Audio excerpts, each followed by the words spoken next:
Good morning, everyone. Brian Hoops here with Midwest Market Solutions Market Insider TV. This is our opening commentary. Thursday morning, May the 8th. Good morning, everyone. As always, Thursday morning is our export sales report morning. So let's take a look at what we have to say in this report this morning, as well as a lot of other news. It's pretty busy news items to talk about this morning. A lot of things happening right now, a lot of moving pieces, especially with an announcement by President Trump coming out here this morning at 10 o'clock. So overnight markets, grains have closed. Dollar is virtually unchanged. Natural gas a little bit firmer here, coming off of session highs. Crude oil market is getting a speculative bounce, as well as the stock market, after President Trump tweeted last night that he had an announcement to make this morning. That's given us a speculative bounce in these markets, and corn, soybeans, to a lesser extent wheat, plus export sales really helping out this corn market as well as it should. Now, gold is down, as we've been talking about. Gold, silver trading kind of opposite of what the stock market does. As the stock market rallies, we'll see some selling interest in the gold as traders sell gold, buy the stock market. And if the stock market turns lower, that buying interest returns to the gold market. So that's kind of the ebb and flow of the market, and has been for the last week or week and a half to 2 weeks, and probably will continue until we get past some of these tariff news and get into more fundamental type trade. So let's look at what's happening with markets. I'll be on RFD TV this morning, as well as tomorrow morning, 8:15 Central Time. Hope you have a chance to check that out. If not, we'll be sending out the links later today. Okay, 6-10 day outlook. We're warmer and drier across most of the Corn Belt, and that should allow corn and soybean seedings to become aggressive in the next 10 days. Some of our clients telling us that they're pretty much wrapped up for the year.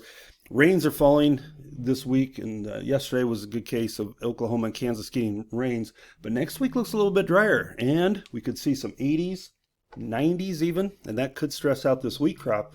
I think this forecast is enough to at least put a bottom in the wheat. I don't know if there's much upside potential right now, but at least we could put in some sort of a tradable bottom here in this wheat. That would be a place to start. And if we can do that for wheat, maybe we can do that for corn as well, as we've really fallen here in this corn market, and definitely need to see some sort of a bottoming pattern to see if we can see some sort of recovery. Surprisingly, I think soybeans are showing the best technical action as we continue to hold technical support last night at that 1038 area. The Wheat Quality Council Tour begins Monday across hard red wheat belt and continues through Thursday. There was a tour this week through Oklahoma, and their commission increased the size of their estimates of the Oklahoma wheat crop by 3 million tons compared to the USDA numbers. That put a lot of pressure against our market yesterday. The supply and demand report comes out on Monday the 12th at 11 a.m. If you are getting our newsletters, the entire estimates are there in your newsletter. Hope you are receiving those. That's a great source of information you can save in your email box throughout the trading session. You have all the fundamental news and some analysis in there to give you ideas of where the markets are going and what we're trading on. Now, we are getting that speculative buying that we've talked about. President Trump's announcement here is expected to announce a major trade deal at Thursday, I believe at 10 a.m. Central Time. It could be 10 a.m. Eastern, which would be 9 Central Time. The agreement is believed to be with the United Kingdom. Now, CNN is reporting that 10% tariffs will remain in place despite this agreement, but I think the markets want to anticipate this is going to be a domino effect. Once we get an announcement with one country, others will follow shortly. And as Trump has stated, the ones that reach an agreement first will get the most beneficial terms, and the last to sign an agreement will get the worst terms. So that's what the market is hoping for. This is a domino effect where the United Kingdom is the first one, and then we'll see other countries follow suit. So export sales out this morning, and you can say what you want about this corn market falling here in the last 2 weeks, especially old crop corn. But look at those exports, 65.5 million bushels. There is nothing wrong with our export profile, and that's why I think the USDA will increase exports in Monday's report and tighten ending stocks even further. So fundamentally, this is a strong corn market here. just don't look at the charts to tell you that, but fundamentally it looks very strong. Soybeans were okay, 13.8 million bushels. Wheat was 2.6. Old crop, we only have a couple of weeks left of the marketing year. New crop at 18.1. I think that's a very positive number for the wheat, especially at these lower price levels.